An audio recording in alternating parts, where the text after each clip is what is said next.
감사합니다. 제 아내가 지난번에 제가 없는 상태에 여기 왔다가 어려움을 겪었다고 제가 전화로 들었는데, 고등학교 2학년 때 제 아내가 예수님을 처음 믿게 됐습니다. 근데 믿게 된 이유가 그 무릎에 이렇게 좀 아픈 것이 있어서 그때도 이렇게 병원에 입원해서 기부스를 한 적이 있었어요. 그때까지는 예수님을 믿지 않았는데, 세브란스 병원에서 이제 누워서 있는데, 그날 아침에 일어났는데 같이 그 병실에 있었던 어떤 그 권사님이셨다 그래요. 그 권사님이 밤에 이렇게 자기 딸이 옆에 누워 있는데, 그것이 이렇게 기도하고 잠이 들었는데, 그 밤에 예수님이 문을 열고 들어오시더래요. 이렇게 병문안을 들어오시면서, 너는 왜 저기 누워 있는 여학생을 위해서 기도하지 않냐고, 저 여학생을 위해서 기도해 주라고. 그래가지고 그 권사님이 밤새도록 제 아내 고등학교 2학년 기부스하고 누워있는 아내를 위해서 그렇게 기도했대요. 기도하고 그날 아침에 일어나서 그런 이야기를 이제 제 아내한테 얘기를 했더니, 그때 제 아내가 너무너무 그 말에 감동을 입어갖고 그때 마음에 터치가 돼서 그때부터 예수님을 믿게 됐다는 거예요. 그러니까 이렇게 아픈 것, 또 우리가 생각하기 정말 상상할 수 없는 그런 환경 속에서도 그 환경을 하나님이 이용해 주셔서 그 선을 이루는 것을 이제 보게 되는 것 같습니다. 제대로 지난번에 강의 못해서 죄송하고 다 한 번 더 초청해 주시면 좋은 강의로 이렇게 여러분들을 만날 수 있을 것 같습니다. 오늘은 제가 헤롯에 대한 이야기 지난번에 이어서 조금 더 하겠는데요. 헤롯이 너무나 중요한 사람이기 때문에 신약 성경을 이해하는 키맨이 바로 헤롯입니다. 그래서 헤롯에 대한 얘기를 좀 하겠는데요. 누가복음, 오늘은 2장을 한번 보겠습니다. 누가복음 2장 1절에서 7절까지만 읽겠습니다. 누가복음 2장 1절에서 7절입니다. 같이 교독하겠습니다. 제가 한 절 읽고 여러분들이 같이 그 다음에 읽으시면 되겠습니다. 그때에 가이사 아구스토가 영을 내려 천하로 다 호적하라 하였으니, 이 호적은 구레니오가 수리아 총독이 되었을 때에 처음 한 것이라. 모든 사람이 호적하러 각각 고향으로 돌아가매, 요셉도 다윗의 집 족속이므로 갈릴리 나사렛 동네에서 유대를 향하여 베들레헴이라고 하는 다윗의 동네로 그 약혼한 마리아와 함께 호적하러 올라가니, 마리아가 이미 잉태하였더라. 거기 있을 그때에 해산할 날이 차서 첫 아들을 낳아 강보에 쌓아서 구유에 누였으니, 이는 여관에 있을 곳이 없음이로라. 여관이라는 단어가 나오는데, 이 여관이라는 단어는 사실 조금 번역이 좀 잘못된 거예요. 왜냐하면 베들레헴에는 여관이 없었어요. 1세기 때. 왜냐하면 베들레헴은 국제도로상에 위치한 도시가 아니라 그 유다 산중에 있는 골짜기에 있는 아주 작은 도시였었습니다. 그래서 사람들이 여행을 할 수 있는 그런 곳이 아니에요. 그러니까 여관이라고 했을 때는 헬라어로 순도케이아라고 얘기를 하는데, 이 순도케이아라는 그 용어는 항상 국제도로의 중요한 큰 도시에만 있는 그러한 것이죠. 그러면 이 여관은 뭐냐면은, 이거는 이제 카타류마라고 해가지고 헬라어를 이렇게 씁니다. 카타류마라는 단어는 조금 다른 거죠. 카타류마 이렇게 써요. 카타류마라는 단어는 뭐냐면,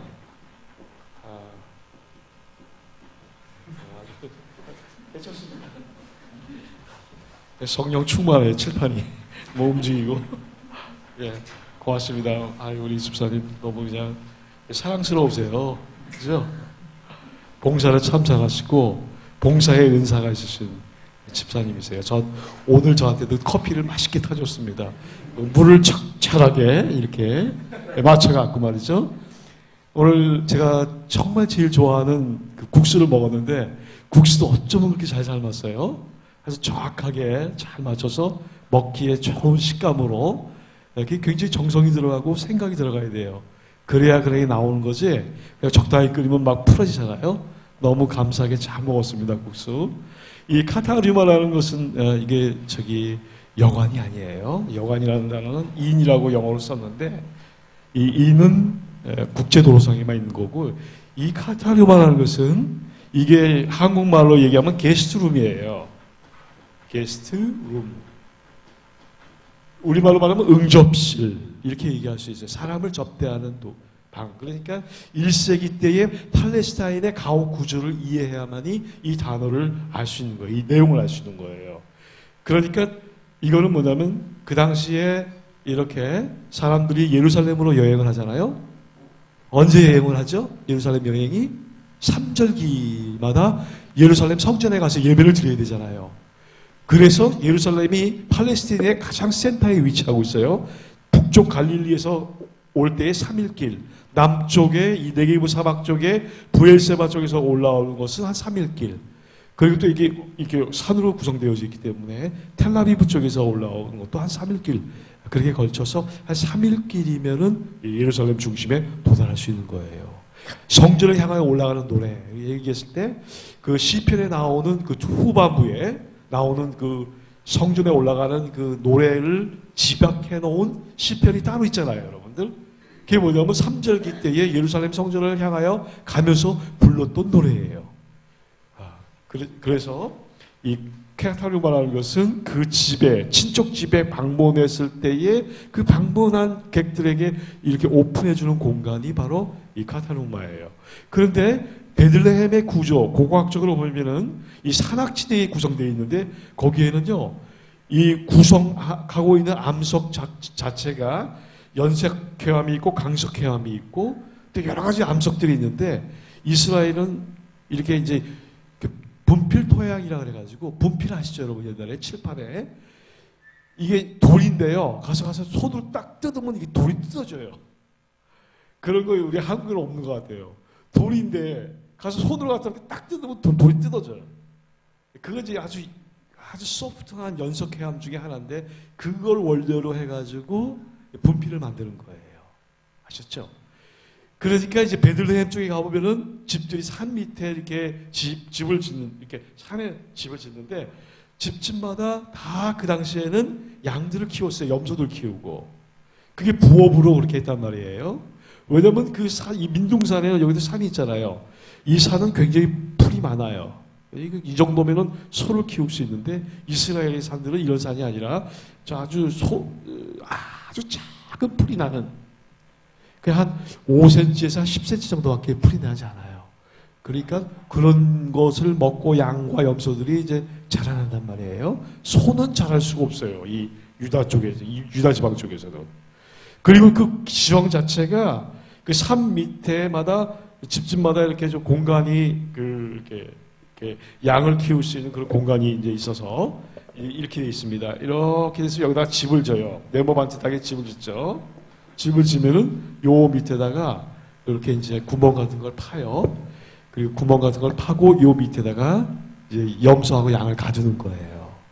그러니까 이 저쪽 북쪽 지금 나사렛 지역에서 아이를 만삭을 해가지고 걸어 내려왔단 말이에요. 걸어 내려왔는데 이 친척 집에 온 거예요. 베들레헴에 왔는데 거기에 게스트룸에, 즉 사관에, 여관에, 성경에는 여관이 아니라 게스트룸, 응접실에 방문했던 그 집의 응접실에 기거할 수가 없는 거예요. 왜 그랬을까요? 다른 친척들이 이미 와서 거주하고 있는 거예요. 거기에.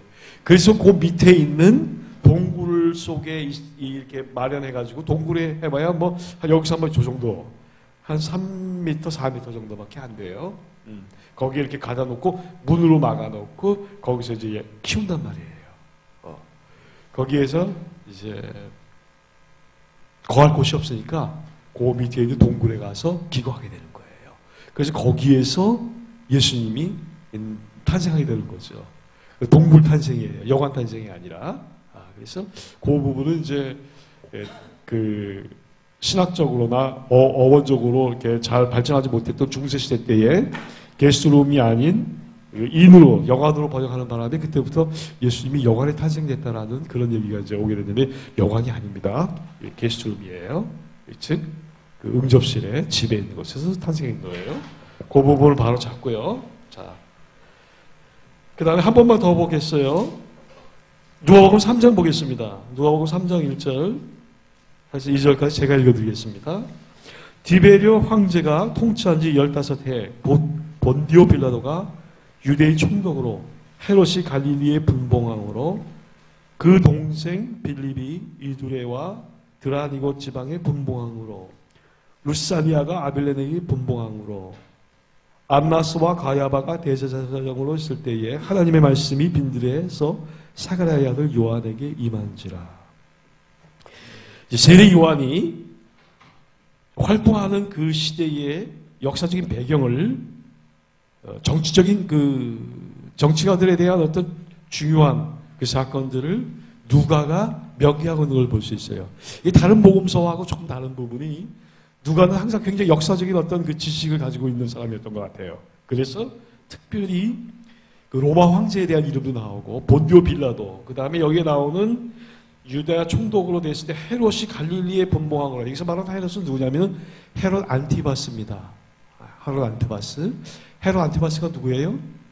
예수님을 처형할 때에 만났던 그와, 그 다음에 헤롯 안티바스는 세례 요한의 목을 친 사람이 안티바스예요. 그러니까 여러분들이 이제 성경에 나오는 헤롯에 대한 중요한 우리가 공부를 해야, 자세하게 공부를 해야만 이제 그 사건을 이렇게 이해할 수 있는 거예요. 그래서 오늘 제가 그 헤롯에 대한 것들을 다시 한번 정리하면서 로마의 황제에 대한, 신약 성경에 로마 황제가 많이 나옵니다. 그 로마 황제에 대한 얘기도 제가 이제 말씀을 드리려고 해요. 오케이. 자, 봅시다. 예. 오늘 헤롯 왕가 시대라 그래가지고 영어로는 헤로디안 피어리드라고 그렇게 얘기를 합니다. 헤로디안 피어리드는 헤롯 대제가 BC 37년부터 하스모니안 왕조, 즉 그 당시에 유다를 통치하고 있었던 유대인 중심의 왕조가 한 100년 정도 지속되다가 헤롯에 의해서 그 헤로디안, 그 하스모니안 왕조가 없어지고 헤롯이 이제 로마의 그 왕권과 통치권을 이양받아서 그때부터 통치가 시작되고, 그때 예수님이 이 땅에 오시는 때가 참해 여인의 몸으로 나시고, 그 다음에 예수님이 그 공생의 사역을 하고 예수님이 십자가에 처형당하고 그곳에서 교회가 일어나고, 이런 것들이 전부 다 헤롯 시대 때에 일어난 거예요. 그러니까 헤롯은 기독교를 이해하는데 어떠한 환경 속에서 교회가 탄생했는지, 어떠한 위기와 절대적인 어떤 그 왕권 속에서 하나님의 역사가 교회를 통해서 부흥해서 일어나는지를 볼 수 있게 해주는 굉장히 중요한 요소가 바로 헤로디안 피어리드의 헤롯 시대에 사람들이 어떻게 살았는가를 이해하는 거예요. 그래서 지금 헤롯 왕가 시대를 우리가 지금 공부를 하는데요. 앞에 불 좀 꺼줄 수 있겠어요? 이 불을. 예. 고맙습니다. 제가 한번 그려봤어요. 여기 왜 보이나요? 잘? 보이시겠어요? 좀 그림이 작아서 죄송한데요. 저 맨 꼭대기 있는 사람이 헤롯 대제입니다. 10명의 여자와 결혼을 했어요. 그 중에 5명의 아내만 제가 여기다 골라서 기록을 했습니다. 그래서 맨 왼쪽에 도리스라는 여자가 있고, 중간에 미리암네, 2세, 말타케, 사마리아 여자입니다. 그 다음에 클레오파트라, 이건 클레오파트라 여왕이 아니라 동명이인이에요. 그 다음에 미리암네 1세라는 그런 여자의 몸에서 이제 헤롯 그 왕, 갈릴리뿐만 아니라 전체 유다를 통치했던 헤롯 5명의 왕이 거기서부터 나오는 거예요. 그런데 저 빨간색으로 표시한 이름 보이시죠? 미리암네 2세, 안티파테르, 아리스토플, 알렉산더. 이 사람들은 헤롯 대제에 의해서 다 죽임당합니다. 예. 그러니까 그 당시에 로마 황제가 옥타비아누스 가이사였었는데, 그분이 뭐라고 얘기했냐면 헤롯의 아들이 되는 것보다 헤롯의 돼지가 되는 것이 낫다 할 정도로 그 아들을 그렇게 이제 잔인하게 죽이는 거예요. 근데 죽이는 이유가 있어요. 왜냐하면은 여기에 보면은 이 안티파테르는 맨 왼쪽 2번 보이세요? 넘버 2번이라고 제가 이 안티파테르라는 사람이 어머니가 도리스였는데, 이 도리스의 장자예요. 장자니까 왕권이 있잖아요. 그런데 그 옆에 보면은 미리암네 2세가 나오죠. 저 위에. 미리암네 2세 가운데 아리스토플, 알렉산더 두 사람이 누구냐면은 바로 하스모니안 왕조의 그 왕비 후손이에요. 그러다 보니까 이 두 아들이 이제 아버지가 헤롯에다가 자기가 이제 왕권을 가지고 있는 그 왕의 혈통에서 이제 태어났잖아요. 그래서 자기가 왕이 될 거라는 것을 확신을 해요. 그런데 그 확신을 보고 안티파트라는 사람이 견딜 수 없어서 음모를 꾸며요. 어마어마한 음모를 꾸밉니다. 없었던 일을 꾸미는데 이 두 아들이 아리스토플과 알렉산더가 아버지 헤롯 대제를 죽이려고 암살한다라는 거짓말을 막 퍼뜨려요. 그래가지고 아버지가 믿게 해요. 아버지가 너무나 화가 나가지고 그 두 아들을 살해합니다. 죽여버려요. 왜냐면 왕권에 대한 도전이니까. 그리고 나서 또 죽기 직전에 기원전 4년에 헤롯 대제가 죽는데 죽기 직전에 그 사건이 발각이 돼요. 그래서 헤롯이 너무 화가 나가지고 헤롯 대제가 그 안티파테라는 아들을 갖다가 또 죽입니다. 그런 사건이 이제 튀어나온 것이죠. 그런데 그 미리암네 2세라는 그 여왕이 하스모니안 왕조의 딸이었었는데요. 그의 남동생이 있었습니다. 남동생이 17살에 헤롯이 왕이 되지만은 그 17살 나이에 예루살렘 대제사장권을 갖다가 자기 처남, 17살 처남한테 줍니다. 그러니까 헤롯이 사랑하는 미리암네 2세의 남동생한테 네가 이제 이 예루살렘 전체를 이 템플, 이 성전을 장악할 수 있는 그 대제사장으로 임명하는 거예요. 근데 그러니까 가족들이 다 해먹는 거죠. 어느 날 사람들이 그 대사제복을 입고 17살 된 이 대제사장 미리암네 2세의 동생이 집전하는 걸 보고 눈물을 막 흘리는 사람들이. 왜 눈물을 흘리냐면은 그 하스모니안 왕조가 다 무너져 버리고 그 하나 남은 그 아들이 이제 대제사장의 일을 하고 있잖아요. 그 너무 불쌍하고 너무 치근하고 정말 그 아들을 볼 때에 처남을 볼 때에 뭔가의 분노함이 있는 거예요. 국민들 사이에. 그래서 그때 헤롯이 생각합니다. 저놈을 살려줬다가는 큰일 나겠다. 그래가지고 처남도 그냥 죽여버립니다. 그게 이제 헤롯 대제가 했던 일이고 그 다음에 지난번에 우리가 읽었던 마태복음에 보면 2장에 유아 학살을 갖다가 명령했던 그 사람이 바로 헤롯 대제인 거예요. 그러니까 헤롯이 그만큼 잔인한데요. 헤롯이 또 굉장히 또 믿음이 좋아요. 헤롯이 얼마나 믿음이 좋으냐면은 제가 한번 그 헤롯이 직접 얘기한 거를 들려드릴게요. 역사가가 남긴 거예요. 주전 18년에요. 그 세 아들이 있어요. 알렉산더, 아리스토플, 안티파테르. 저 나오죠? 그 세 사람 다 죽임당했는데 그 세 아들한테 너희들에게 왕국을 분할해 주겠다. 이렇게 약속을 하면서 그 선언하면서 뭐라고 얘기하냐면 이렇게 얘기를 해요. 나는 지금 결정하여 선포한 것이 그대로 이루어지도록 간절히 하나님께 기도하겠노라. 이게 헤롯이 한 말입니다. 간절히 하나님 앞에 기도하겠다고. 이런 내용들이 굉장히 많이 나와 있어. 야, 헤롯이 하나님에 대한 믿음이 참 깊은 사람이었구나. 굉장히 아리송한 느낌이 들어요. 사람도 막 죽이는데 하나님에 대한 신앙도 굉장히 뜨겁게 아주 정말 리얼하게 그렇게 말하는 것이 이게 기록에 남겨져 있는 거예요. 근데 선포한 내용을 역사가들이 그걸 사관들이 있잖아요, 그죠? 조선 왕족 실록에 보면은 다 우리 임금들이 옛날에 했던 것들 다 기록하잖아요. 그런 것처럼 그런 역사가 남아 있는 거예요. 그런데 자 뭐예요? 이제 저 세상을 다 죽어버리고 말타케라는 이 사마리아 여인 밑에서 태어난 두 아들이 있죠. 안티파스하고 아켈라우스가 있습니다. 아켈라우스는 굉장히 잔악한 왕이었어요. 지난번에 설명했죠. 얼마나 잔악한지. 그 사람에 의해서 3,000명이 학살당하고 결국은 예루살렘 성전에서 학살이 이루어졌기 때문에 사람의 피가 무릎에 올라올 정도로 그렇게 많은 사람을 학살하고 그때의 유다에서 파송한 사람이 누구죠? 오늘 얘기한 티베리우스 황제까지 가가지고 티베리우스 황제한테 고발을 하죠. 그래서 티베리우스 황제가 저 헤롯 아켈라우스를 갖다가 파면시키고 유배지로 보내버리는 거예요.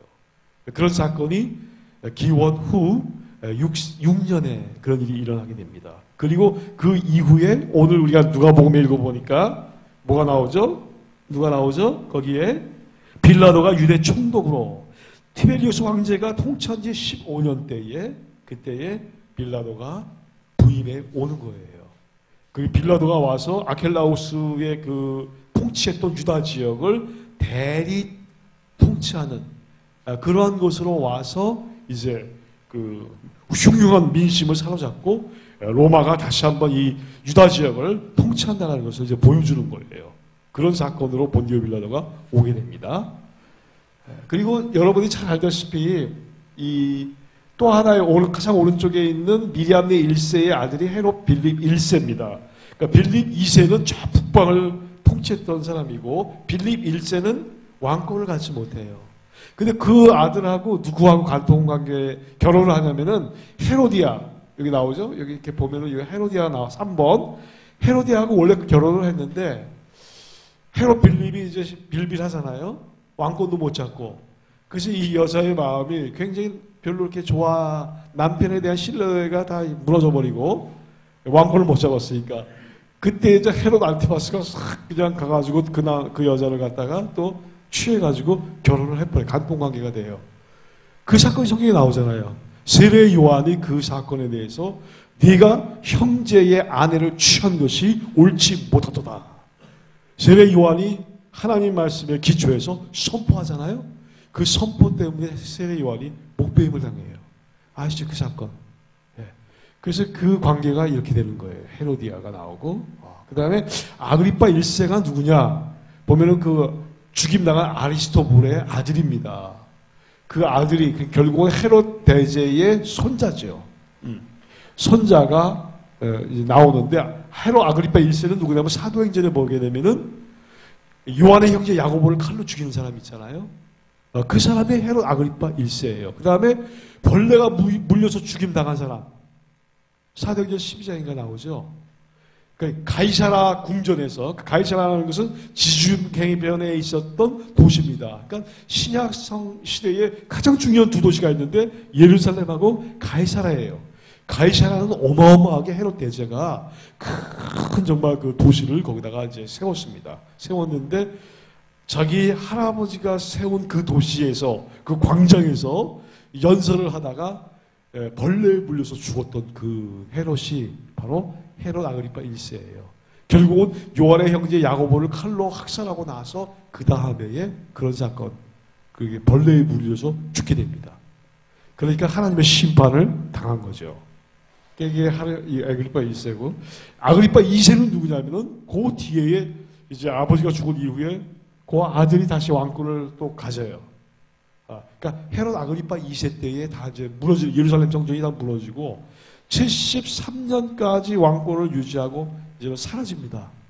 그래서 기원전 37년에서 기원 후 73년까지 이때 한 100년 기간을 우리가 헤로디안 피어리어드, 헤롯 왕조 시대다 이렇게 얘기를 하고 그 다음에 저런 사건들이 있었고 그 헤롯 아그리파 2세의 여동생이 하나 있었죠. 두루실라라고. 그 두루실라가 총독 벨리스 성경에 나오죠. 베스도 다음에 베스도 전에 왔던 그 사람이죠. 그것이 결혼 관계를 그렇게 갔습니다.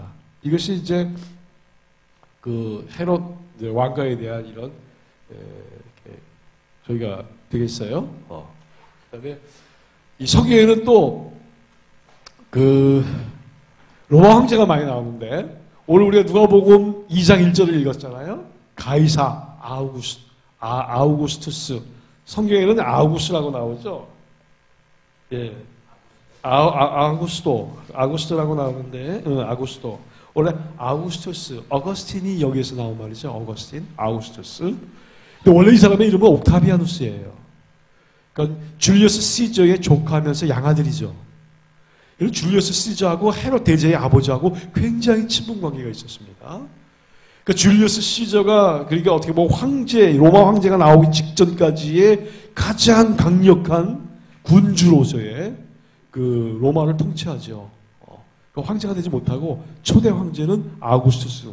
그러니까 성경에 오늘 나온 누가복음 2장 1절에 나오는 그 사람이 이제 옥타비아누스입니다.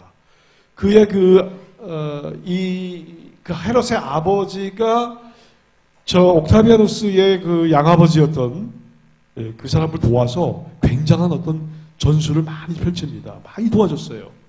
그래서 총애를 받습니다. 그런 경우로 인하여서 헤롯 가문이 그 로마 황제의 특혜를 입어서 그 시대에 팔레스타인 지역을 다 다스리는 왕권을 얻게 되는 거예요. 오케이.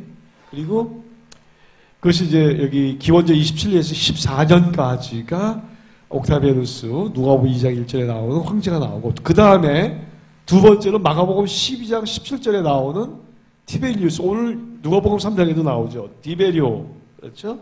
디베리오 황제가 통치하지. 티베리우스 황제예요. 생긴 모습이 저렇게 생겼어요. 잘생겼죠? 마가복음 12장 10절에 나오고요.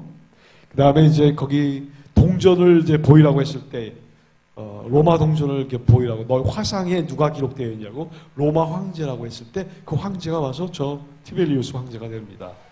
그 다음에 신약 성경에 언급이 되지 않았던 그 사이에 칼리굴라라는 사람이 있습니다. 이 칼리굴라하고 헤롯 아켈라우스하고 굉장히 친한 관계가 있어요. 왜냐하면 헤롯 아들들이 전부 다 로마 유학파들이었거든요. 로마에서 다 공부를 했어요. 저기 북한 애들 김정은이가 스위스 가서 공부하고 김정남이가 스위스에서 공부했잖아요. 다 유학파들이죠. 예, 그런 것처럼 그 독재자들도 글로벌한 어떤 그런 학습을 해야 되겠다 시켜서 그 아들들한테 전부 다 로마에 유학을 시킵니다. 그래서 칼리굴라하고 아켈라우스하고 굉장히 친하게 어린 시절을 보내요. 그래서 칼리굴라가 굉장히 도움을 많이 줍니다. 근데 신약 성경에는 안 나오지만 이 사람이 한 4년 정도 통치했는데 굉장히 뭐랄까요, 안독 출신인데 누가하고 같이 뭐랄까요, 너무 잔악한 왕이었어요. 잔악한 황제였어요. 그리고 너무 지저분한 왕이었었고, 결국은 이 사람이 오늘날 자기 친위대한테 암살당합니다. 온 가족이 다 암살당해요. 그 비극적인 사건이 4년 동안 통치하고 그 4년 동안에 대한 결과가 바로 그런 거예요. 이렇게 뭐랄까 어느 정도로 문란했냐면은 주색 같은 거를 이렇게 잔치를 벌이면은 다 사람들이 군장들이 아내하고 같이 오잖아요. 그러면 다 술 먹고 나서 그 부하의 아내하고 성적인 관계를 막 맺는 거예요. 이렇게 아주 치욕스러운 사람이었어요, 칼리굴라가. 그래서 결국은 그런 암살을 당하는 겁니다. 그리고 나서 나오는 그 로마 황제가 누구냐면 사도행전 18장 2절에 보면은 글라우디우스라는 말 나오죠. 글라우디우스 한번 찾아볼까요, 우리? 자, 사도행전 18장 2절을 보세요. 로마 황제가 나오는 사도행전 18장 2절을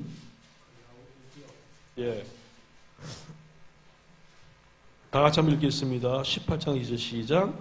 아굴라라 하는 본토에서 난 유대인 한 사람을 만나니 글라우디오가 모든 유대인을 명하여 로마에서 떠나라 한 거로 그가 그의 아내 브리스길라와 함께 이탈리아로부터 새로 온지라.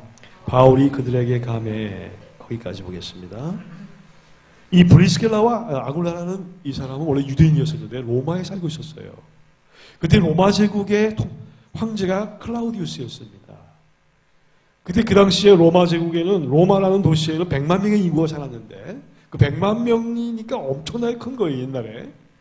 그 중에 5만 명이 그 유대인이었습니다. 그 5%죠. 굉장한 많은 유대인들이 그 신약 시대에 이미 이탈리아의 로마에 가서 살고 있었어요. 그 유대인들이 그때도 그렇게 문제를 일으켰습니다. 저는 이스라엘에 3년 동안 살면서 유대인들에게 당한 거는 잊을 수가 없을 정도로 그 이야기를 하면은 정말 너무나 많은 얘기가 있어요. 제가 처음에 갔는데 예루살렘 히브리 대학교에 그 차를 주차해 놓고 가서 점심을 애들이랑 먹고 나오는데 첫날이에요, 첫날. 그 렌트카를 누가 다 부셔버렸어요. 창문을 다 부셔버리고 다 깡을 다 부셔버린 거예요. 너무 충격받아가지고 애들도 놀라고 점심 먹고 나왔는데 내 렌트카가 그냥 다 부셔져 버렸어요. 예루살렘 그 감난산 캠퍼스에 그 주차해놨는데. 그 렌트카를 가지고 어떻게 그걸 못하니까 이제 그 렌트 회사로 가지고 갔어요. 이거 내가 밥 먹고 나오는데 이런 일이 벌어졌다. 나도 모르겠다. 이거 좀 바꿔달라고. 그랬더니 안 바꿔준대요. 그럼 너무 황당해가지고 아니 내가 이 차를 안 바꿔주면 어떡하느냐 했더니 네가 알아서 하래. 너무 화가 났습니다. 그런 말, 네가 알아서 하라. 내가 뭘 어떻게 알아서 해. 내가 외국인인데 이거를. 너무 황당하지 않습니까? 유대인이 뭘 그런 사람들이에요. 네? 여러분도 황당하죠? 너무 황당해. 근데 하도 내가 이제 차를 바꿔달라니까 차가 없대요. 네가 이걸 고쳐, 뭐 어떻게 하든지 타든지. 그래. 아니, 렌트카 회사에 렌트카가 없다는 게 말이 되는 거예요? 근데 그런 식으로 이제 얘기를 해요. 그러더니 하도 내가 사정을 하니까 주소를 주면서 네가 여기 가서 이걸 고쳐가지고 이걸 그 차를 타라는 거예요. 고쳐서 타래요. 거기 가면 유리를 다 갈아준다고. 하도 팔레스틴하고 유대인하고 격돌을 많이 하니까 팔레스타인들이 그런 걸 깬단 말이에요. 그러면 이스라엘 정부가 그걸 물어줘야 되는 거예요. 렌트카 회사가 하는 게 아니라. 그래서 저는 잘 모르는 거죠. 그래가지고 가서 줄을 섰더니 저 같은 사람이 너무 많은 거예요, 거기에. 공장 같은 데 갔더니. 그래가지고 거기서 또, 이제 뭐 몇 시간 동안 그걸 고쳐가지고 이제 갖고, 그거 가지고 탔단 말이에요. 그러니까 그런 거 하나만 보더라도 얼마나 유대인들이 무모할 정도로 그렇게 남에 대한 거를 배려하는 사람이 전혀 아니에요. 아주 나쁜 사람들이에요.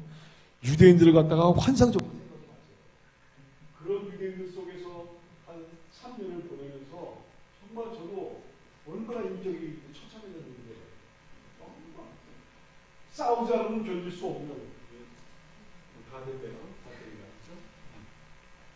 아무튼 싸우지 않으면 살 수 없는 그러한 세상 속에서 살다가 왔는데 이 5만 명의 유대인이 그때도 1세기 당시에도 너무 문제를 많이 일으키니까 클라우디우스 황제가 뭐라고 선포했더니 로마에 살고 있는 모든 유대인들 1년 안에 나가라고 했어요. 안 나가면 죽임당한다고. 그래가지고 할 수 없이 유대인들이 로마에 세법을 하고 있었는데 그 클라우디우스 황제 사도행전 18장 이전에 나와 있는 이 말씀, 그때가 49년입니다. AD 49년에 지금 바울이 고린도에 가서 사역하고 있는데 그때에 이탈리아에서부터 이제 추방당에서 온 누굽니까? 두 부부, 그 아굴라 부부를 만나서 장막을 만드는 업이 같아갖고 바울이 그들하고 같이 거기서 장막을 이제 만들기 시작한 겁니다. 여러분 고린도라는 도시가 그 당시에 지금도 이제 아시지만은 고린도가 2년에 한 번씩 국제 스포츠 대회가 열리는 도시예요. 그러니까 전 세계 사람들이 스포츠 대회를 보기 위해서 몰려와요. 고린도로. 그러다 보니까 적어도 일주일 동안을 갖다 행사하는데 그 사람들이 어디에서 잠을 자고 있어요. 그러니까 텐트를 사든지 텐트를 렌트하든지 그래서 그거를 가지고 그들이 이제 일주일 동안 거기 살면서 또는 시민동을 살면서 스포츠 경기에 관람을 하는 거예요. 그러니까 사도 바울이 그걸 하면서 돈을 좀 많이 모았던 것 같아요. 그래서 그걸로 결국은 제자훈련 양육을 하고 그 돈으로 다 승천을 파송합니다. 여러분 저는 바울이라는 소설 썼기 때문에 바울이 1세기에 어떻게 활동을 했는지를 너무나 깊이 연구하면서 알게 됐어요. 그가 텐트 메이킹을 하면서 밀레니엄에서 마지막 3차 전도 여행을 마치고 예루살렘에 돌아가요. 돌아가면 죽는 거예요. 죽는 거 알면서도 돌아가면서 마지막에 밀레니엄에서 그 장로들, 에베소의 장로를 모아놓고 마지막 고별전을 합니다. 그런데 그때에 바울이 뭐라고 하면 내 손을 뭐라고 했어요? 이러면서 뭐라고 하냐 이렇게 하겠죠. 내 손을 내가 다 한 번으로 거저 이렇게 하지 아니하고 내 손으로 직접 일을 해서 이렇게 살았다는 얘기를 해요. 바울의 손이 얼마나 무뎌졌을까요? 얼마나 거칠었을까요? 저는 이북 아버지 밑에서 자라면서 제가 목장을 한 7년을 하고 양계장을 한 7년 했습니다. 14년을 했어요. 근데 이제 풀 베러 다녀요. 풀을 베러 다니는데 낫을 갈아야 됩니다. 낫을 갈면은 하루에 4자루씩 낫을 갈아요. 그러면 아침에 젖을 짜고 나서 이제 우유를 서울 우유에다가 납품을 하고 돌아와서 우유통을 다 씻어야 돼요. 물로. 안 씻으면 안 돼요. 물을 깨끗하게 우유통을 씻은 다음에 그럼 한 11시쯤 돼요. 11시쯤 그때부터 풀베러 나가는 거예요. 그러면 밤 늦게가 돼서 돌아와요. 30마리 소 풀을 먹을 수 있는 그 풀을 베어야 되잖아요. 해져서 풀을 베니까 손에 막 못이 박히는 거예요. 여기 시골에 사시는 분들은 손에 이제 못 박히는 거 다 아시죠? 서울에서 이런 얘기하면 잘 모르더라고요, 사람들이. 일을 안 하니까. 그러면은 이렇게 낫을 갈 때에 낫을 싹싹싹싹 갈아요. 갈면 낫이 시퍼러잖아요. 그러면은 이 손에 이제 굳은 살이 배기니까 그 낫으로 싹 깎아요. 이만큼씩 뚝뚝 떨어지는 거예요, 손에서. 지금 너무 보드란데 옛날에 그렇게 살았다고 제가 그런 적이 있었어요. 너무 쾌감이 있는 거예요. 막 여기 굳은 살이 싹싹 잘라지는데 그렇게 기분이 좋더라고. 그러니까 얼마나 일을 많이 하면은 손이 그렇게 됐겠어요. 지금은 상상할 수 없는. 그러니까 하나님께서 그렇게 또 이북 출신의 아버지를 만나게 하셔가지고 그렇게 고생을 해야 된다고 저보고. 저한테 칭찬을 한 번 하지 않았어요. 그래서 아버지 왜 칭찬 안 해요? 그러니까 칭찬하면 교만해질까봐. 얼마나. 근데 그건 정말 잘못된 거예요. 왜냐면 이렇게 칭찬해주면 더 마음이 기뻐갖고 더 열심히 일할 텐데 칭찬하면 교만해진다는 거예요. 아버지 생각은 틀린 거예요. 자녀들한테는 잘하면 잘한다고. 한 번 칭찬받은 적이 한 번 있었어요. 뭐냐면 너 기타 치는데 기타가 어떻게 트럼펫 소리가 나냐고. 제가 1번 선을 갖다가 2번 선을 1번 선에 이제 맞춰가지고 똑같이 소리가 나게끔 해가지고 했거든요. 기타 잘 쳐요. 저 기타리스트예요. 예, 고등학교 때 기타 잘 쳐요. 아람브라 궁전의 추억 칠 수 있어요. 기타 잘 쳐요. 근데 그렇게 아버지가 칭찬에 인색한데 내가 기타 치는 거 보고, 야, 너 기타 소리에서 트럼펫 소리가 난다. 그 이야기를 한 번 지금까지도 이제 기억이 나요. 그렇게 칭찬해 주니까 얼마나 좋아요. 마음이 기쁘잖아요. 자녀들한테서 칭찬을 좀 해주세요. 이렇게 너무 칭찬이 인색해가지고, 마음에 많이 한이 있습니다. 제가. 아무튼, 이 손을 보라고 했을 때, 그때 제가 그 손을 상상할 수 있었어요. 얼마나 이 사람이 정말 밤낮을 가리지 않냐고 일했다는 거예요.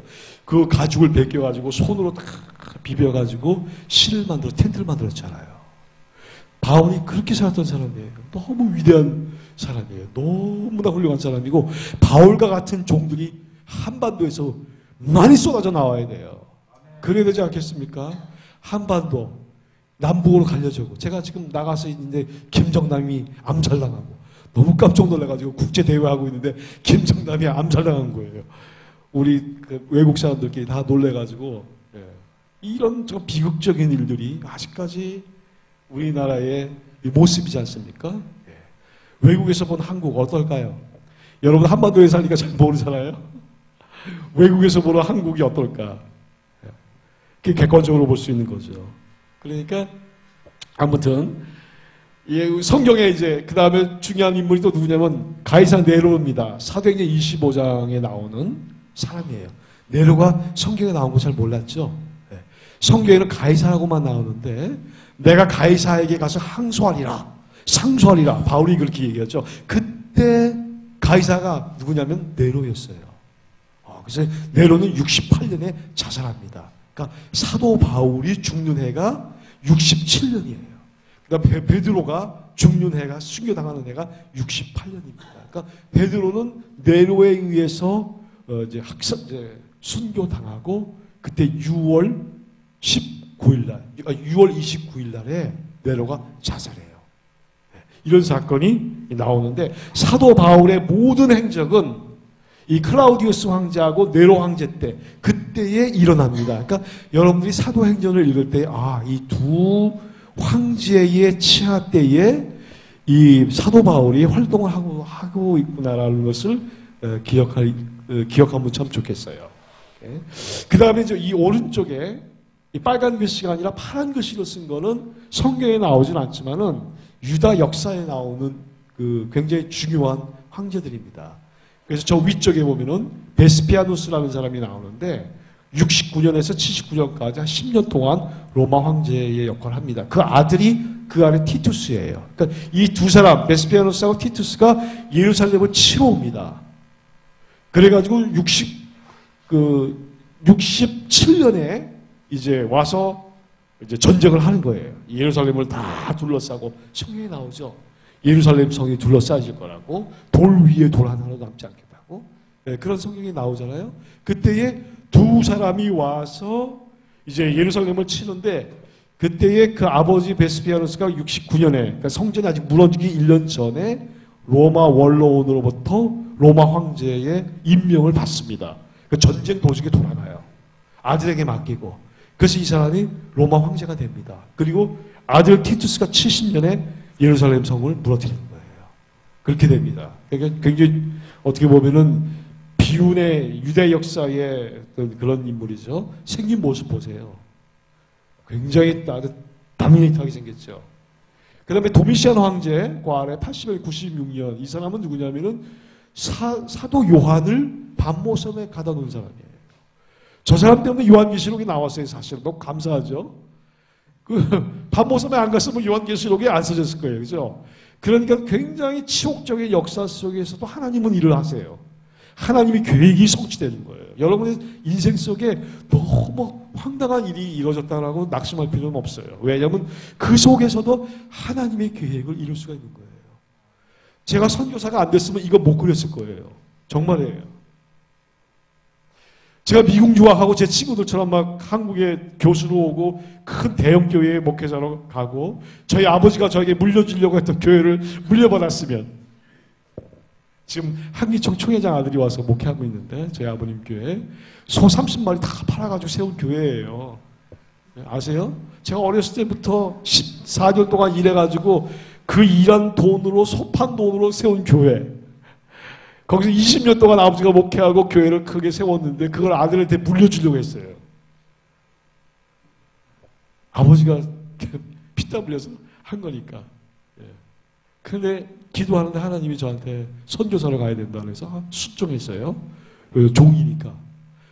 종은 순종하는 것이 하나님의 종이지 자기 뜻대로 하는 것은 하나님의 종이 아니잖아요. 하나님의 종이 종, 주인이 아니잖아요. 주권은 누구에게 있어요? 하나님께 있는 거예요. 여러분의 인생의 주권은 누구에게 있어요? 하나님께 있는 거죠. 하나님 앞에 순종할 때에 하나님의 역사가 그대로 이루어지는 거지 내 뜻대로 가는 거는요 잘 되는 것 같지만 거기서는 하나님의 역사는 이루어지지 못해요. 저는 그렇게 믿는 사람이에요. 제가 정말 선교지로 안 갔더라면 이거 못했을 거예요. 너무 어려운 시절을 많이 겪었어요. 나 정말 선교사가 얼마나 어려운 거라는 거는 너무나 잘 아는데 그래서 그 환경 속에서 계속 제가 책을 읽고 공부하고 놀지 않았습니다. 왜냐면 저희 아버지가 이북 사람이잖아요. 얼마나 어렸을 때부터 그냥 초등학교 들어가기 전부터 새벽에 깨어서 일 시킨 사람이에요. 그분이. 그러니까 그 속에 제 안에 그런 게 있는 거예요. 열심히 살아야 되겠다. 성실하게 살아야 되겠다. 그래서 지금도 이렇게 최선을 다해서 사는데 여기에 나오는 모든 이제 그림을 그려가면서 이제 성경 배경학에 대한 책을 이제 만들어낼 겁니다. 이 그림은 이 교회에 와서 지금 처음 공개하는 거예요. 아마 목사님도 아마 처음 보셨을 거예요. 제가 목사님들 대구에서 목회자 세미나 때 한 번도 보여주지 않는 그림이에요. 제가 그린 거거든요.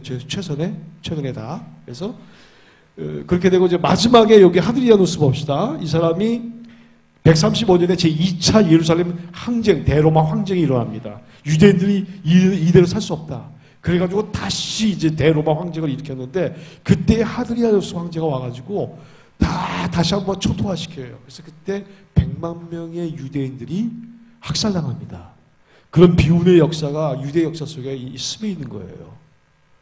그래서 이런 황제들하고 성경하고 유대 역사하고 연관이 있다는 것을 이제 알려드리고요. 그 다음에 이것도 제가 그렸어요. 복음의 통로가는 로마 도로. 로마의 티투스 황제가 나오는데 이 사람이 그때 포로들을 잡아다가 안디옥까지 올라가서 안디옥 그 포로를 데려가서 안디옥의 터널을 지금 산이 보이죠 여기. 이 산을 그냥 뚫어요. 그러니까 그 굴착 공사가 요즘에 있는 게 그때도 있었습니다. 저런 산을 갖다가 뚫고 거기다가 수로 공사를 하는데 거기에 유다인들 포로를 다 잡아다가 1.4km를 갖다가 뚫어서 이렇게 하는데 지금도 안디옥에 가면 그 터널이 있습니다. 그 유대인 포로들이 그 뚫은 터널이에요.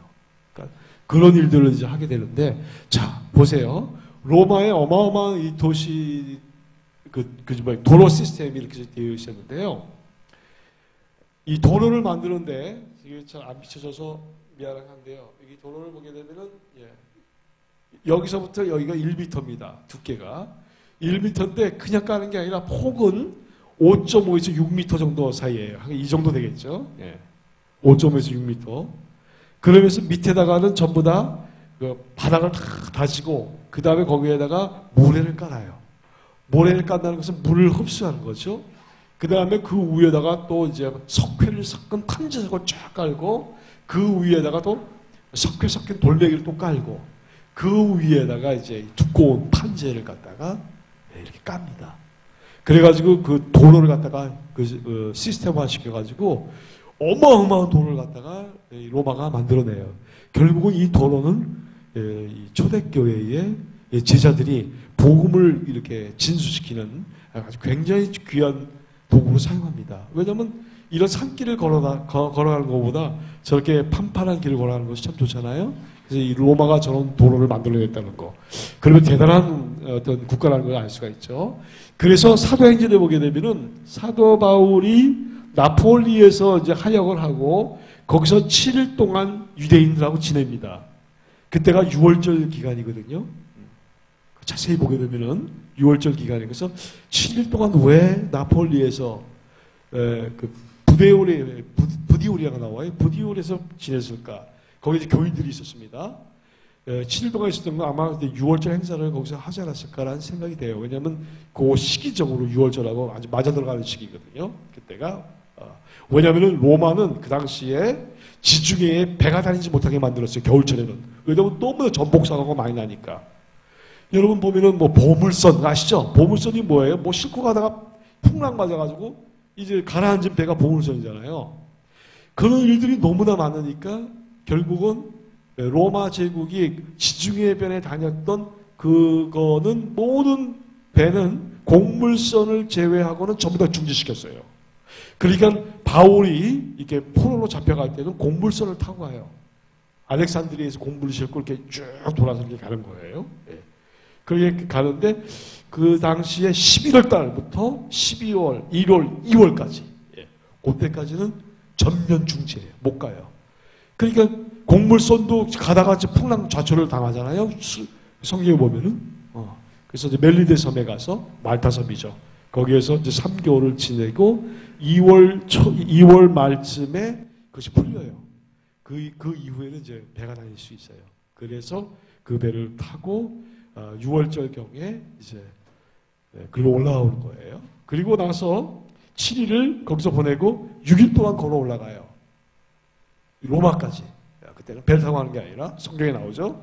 보면은 이 길을 타고 가서 아피아 도로, 아피아 가도라가 돼가지고 지금도 그 길이 남아 있습니다. 2000년이 지났는데도.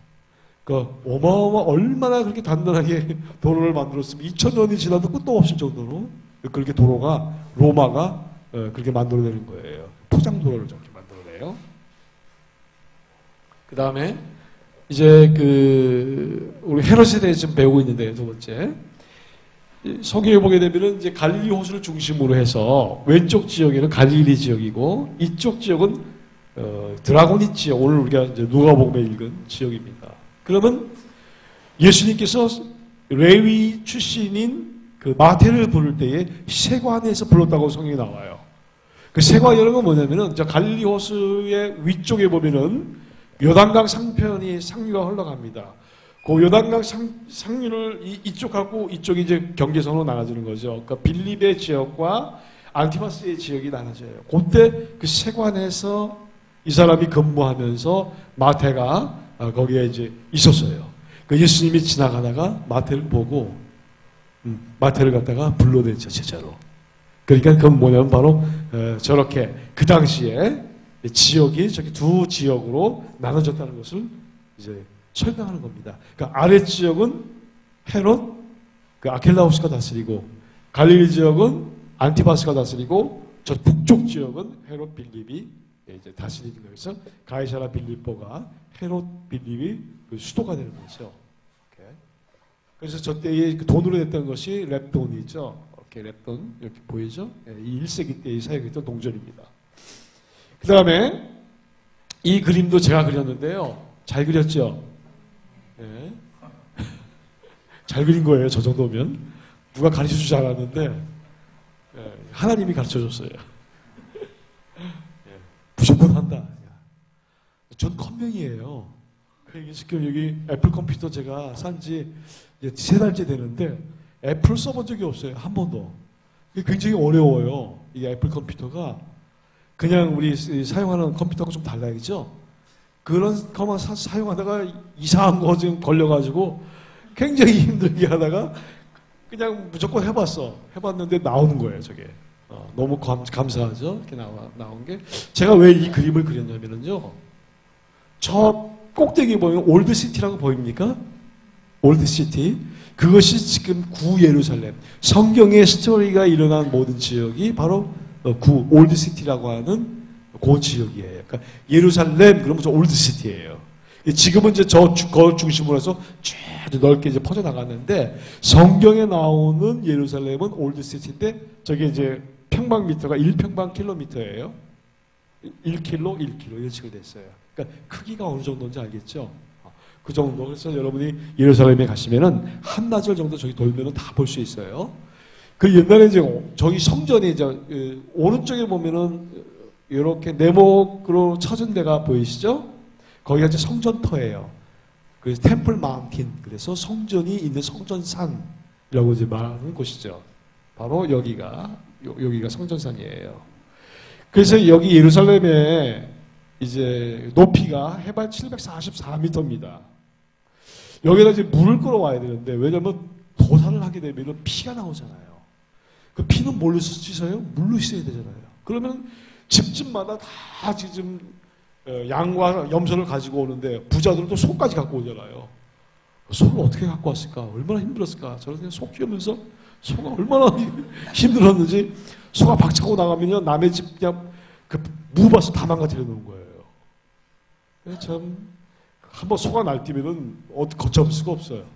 그 정도로 그래도 이제 부자들이 이제 소를 가지고 와서 소를 바쳤죠. 그 소를 도살했을 때 나오는 피 그것이 다 씻어야 되잖아요. 그래서 물이 어마어마하게 필요한 거예요. 그래서 예루살렘은 이제 그 성전에다가 물을 공급하지 않으면 제사를 할 수가 없는 거고 6월절이 되면은 어마어마한 인구들이 몰려오는데 물이 있어야 될 거 아니에요. 씻어야 되고 먹어야 되고. 그러니까 이 물에 대한 것이 굉장히 민감한 사안이었어요. 여름에는 드라이하니까 물이 하나도 없어요. 겨울에는 막 눈까지 와요. 예루살렘에는. 비도 많이 오고. 그래서 겨울에 빗물을 저장해가지고 그걸 먹는 거예요. 참 대단한 거죠. 그러니까 물만 나오면은 제가 예루살렘에서 너무 물에 대한 스트레스를 많이 받아가지고 그 물이 아주 굉장히 상당히 제 안에 마음에 이렇게 이제 고무되어져 있는데요. 자, 보세요. 이 위에 보게 되면은 여기까지 2개의 라인이 있으세요. 빨간 라인이 있고 까만 라인이 있는데 그 윗수도관, 아랫수도관 이렇게 나와요. 그런데 중요한 게 뭐냐면은 너무 복잡하니까 여기 이제 중간에 보면은 이렇게 중간에 이렇게 보면은 제가 하나 사드릴게요. 좋은 걸로. 여기 네모난 거 보이죠? 이게 이제 솔로몬의 풀이라 그래가지고 여기가 굉장히 큰 물 저장소가 있었어요. 그래가지고 이 물 저장고에서 헤로디움이라고 보이는 이쪽에 헤롯이 세운 어떤 별궁이죠. 거기다가 물을 끌어다 가져가고 여기서부터 이제 물을 또 예루살렘까지 끌고 가요. 그래가지고 전체 이게 얼마나 가냐면은 21km예요. 21km. 그러니까 그 1세기 때 21km를 가는데 저쪽에서부터 출발해가지고 보세요. 21km를 가는데 이렇게 21km 동안 이게 엘리베이션이 잘 맞아야 되잖아요. 중간에 이제 이렇게 올라가면은 물이 역류하잖아요.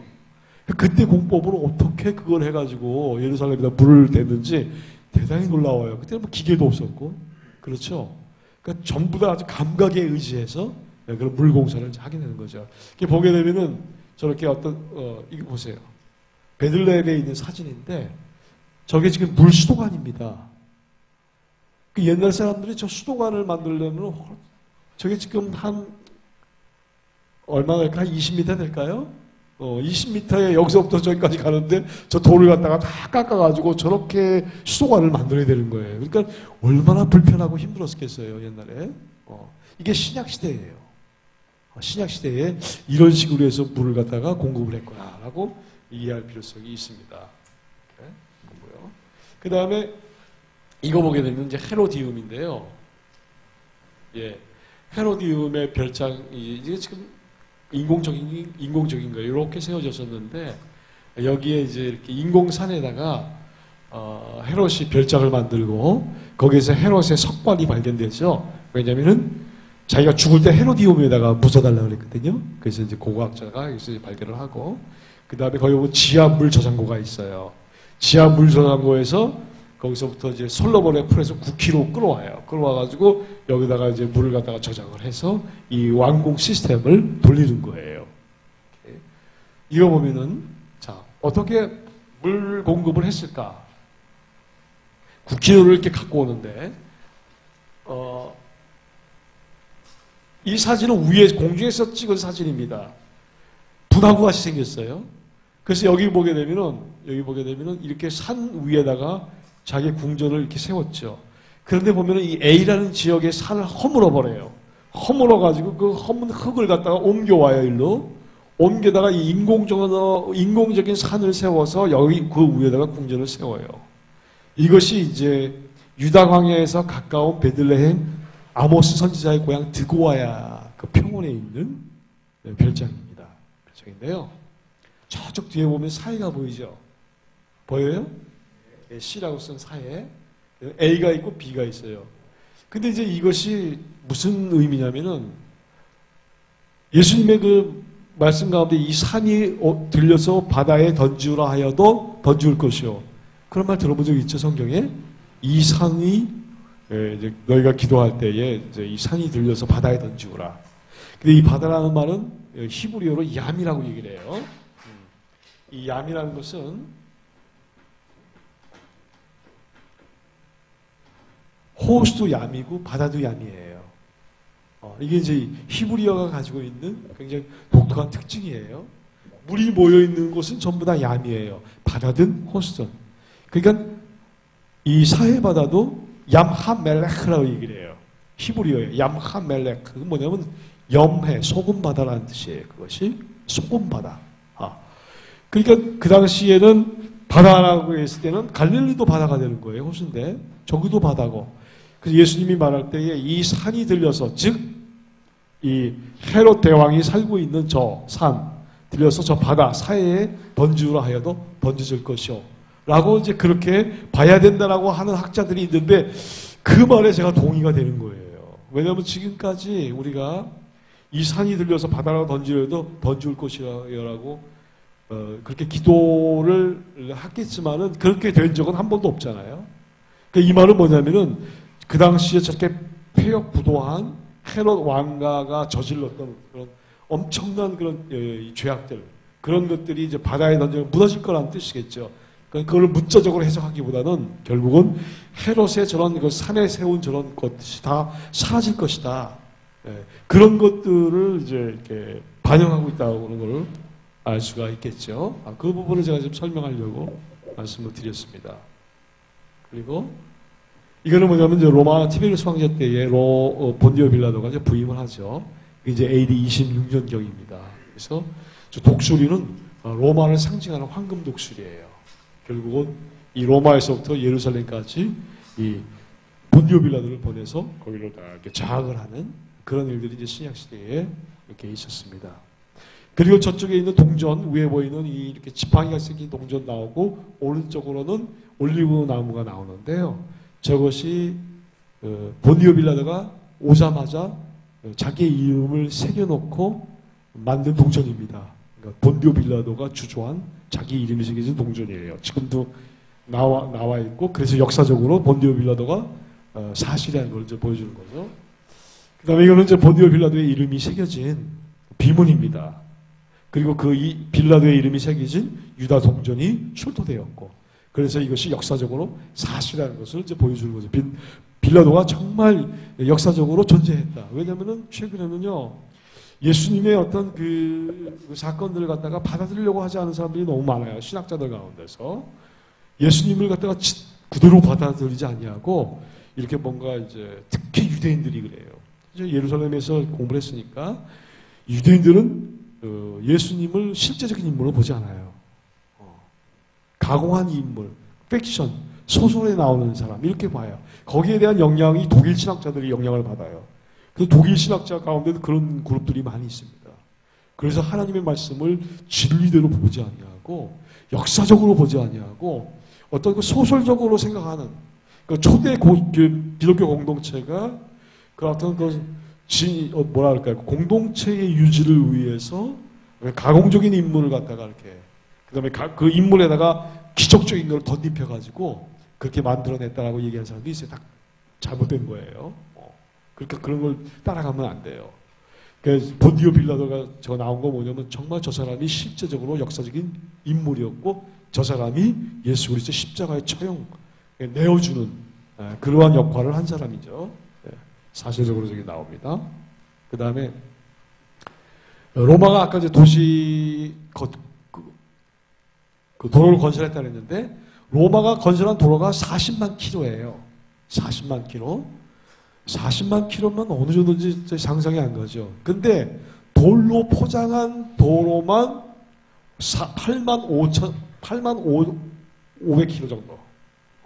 그래가지고 기원전 500년부터 군사적인 목적으로 이 도로를 만들었어요. 그러니까 이제 점령하기 위해서 만든 도로인데 결국은 이 군사도로가 복음의 통로가 되는 것이죠. 그래서 저렇게 쭉 이렇게 도로를 만들고, 그 다음에 뭐 성경에 나오는 데살로니가도 나오고요, 빌립보도 나오고, 전부 다 이제 그 콘스탄티노플 이스탄불이죠. 거기서부터 이 빨간 색깔 이게 비아 에그나티아 국제도로가 여기 이제 이렇게 있어요. 그래가지고 여기서 이제 로마까지 이렇게 갑니다. 결국은 이 도로도 바울이 많이 이용을 했고 베드로도 이용을 해요. 그러니까 복음의 하여튼 좋은 통로로 사용이 됐다는 것이죠. 그림 괜찮아요? 이해해요? 잘 그렸죠? 네. 제가 그렸어요. 3달 전만 하더라도 컴맹이었었는데 3개월 만에 아주 그냥 거듭났습니다. 어려운 일을 해야 돼요. 어려운 일을 해야만이 진보가 있어요. 여러분 피하려고 그러지 마세요. 바보 같은 거예요. 내 앞에 있는 모든 것을 내가 극복을 해야 돼요. 그러면 전문가가 돼요. 극복하지 않으려고 피하려고만 해. 그러면 전문가가 될 수 없어요. 하나님이 우리를 키우는데 영적으로도 성장시키고 지적으로도 성장시키고 우리 성장시키기를 원해요. 하나님이 왜 그러세요? 하나님 창조하시는 분이잖아요. 아버지가 일하니 나도 일한다 그랬어요. 예수님이 그랬어요. 그 말이 뭐예요? 일을 할 때 그냥 일하는 게 아니라 생각하겠죠. 그 다음에 액션을 취해야 되죠. 굉장한 이 몸에 대한 이 헌신이 필요한 거예요. 그러면서 사람이 발전하고요, 개발되고요, 새로워지고 능력자가 되는 거예요. 제 옛날에 소에서 풀 베는 사람이에요. 풀 베는 사람. 풀 얼마나 잘 베는지 몰라요. 나만큼 베서 여기 없을 거예요. 정말. 7년 동안 뱄으니까. 7년 동안 뱄으니까요. 하나도 안 빼지고. 우리 아버지가 그렇게 시켰거든요. 중학교 학교 갔다 오면 풀 베러 가는 거예요. 내가 그때 공부했으면 정말 하버드 갔겠어. 그렇게 부려먹었어요. 아버지가 그냥 그렇게 부려먹어가지고 허리가 다 아파가지고 초등학교 5학년 때 허리병 걸려가지고요. 제가 울면서 고쳐달라고 했다니까. 하나님 내 허리 고쳐달라고. 초등학교 5학년 때요. 정말. 충농증 걸렸는데 내가 왜 충농증 걸렸을까? 닭하고 24시간을 같이 있으니까 이 충농증이 안 걸릴 수가 없는 거죠. 그 닭이 얼마나 먼지가 많아요. 근데 하나님이 그런 과정을 통해서 극복하게 하시고 계속 발전시켜 주는 거예요. 전 지금도 더 개발할 거예요. 더 멋있게. 제가 어떻게 변하나 한번 보세요. 계속 변하고 싶어요. 제가 최근에 애니메이션 봤어요. 애니메이션을 봤는데 기가 막힌 애니메이션을 하는 거예요. 한국에서 만들어요. 그러니까 지금 할리우드에서 나오는 애니메이션을 갖다가 한국에서 만들어요.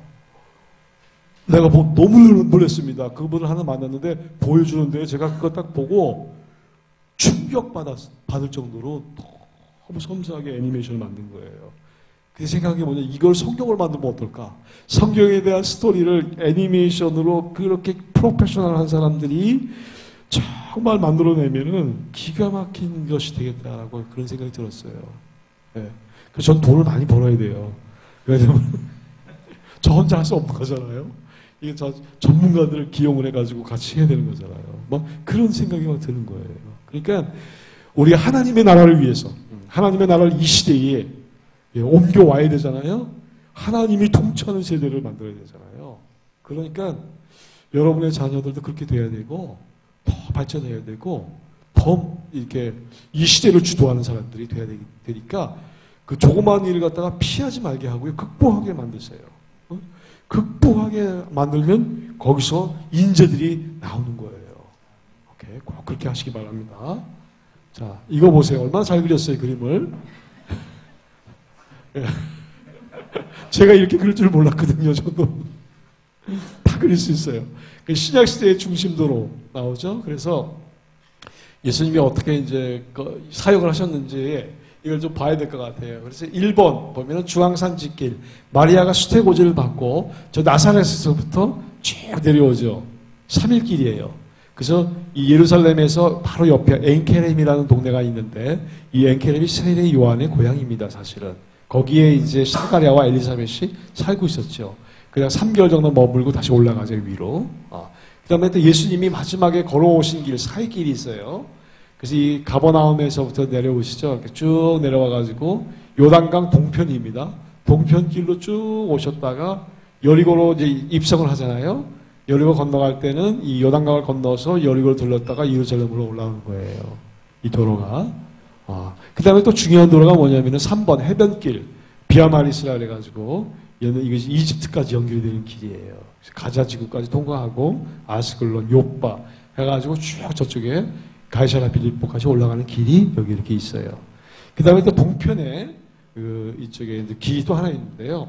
옛날에 이제 왕의 대로 성경의 민수기에도 나옵니다. 예, 출애굽 도로예요. 그래서 이쪽 이 아래쪽에서부터 쭉 여기가 이제 해발 1000m입니다. 이렇게 해가지고 결국 여기서부터 이제 여리고로 내려와서 출애굽을 하는데 그 올라가는 길이 저쪽 해가지고 다메섹까지 올라갑니다. 그러니까 이런 것들이 이제 도로를 통해서 옛날 고대의 성경의 길이 이렇게 형성됐구나 라고 이제 이렇게 보면은 참 이해가 더 빠를 거예요. 그다음에 이거는 뭐냐면 그리스도의 공생애까지 이전의 사역. 그건 뭐냐면 번호 한번 보죠. 1번이 여기 있죠. 그리스도께서 유다 베들레헴에서 탄생한 그 첫 번째가 있고 두 번째는 예수님이 이제 그 어린 시절이죠. 태어나자마자 부모의 정결례를 따라서 예루살렘 성전으로 올라가요. 그렇죠? 그리고 나서 세 번째는 이집트로 내려가죠. 피신하죠.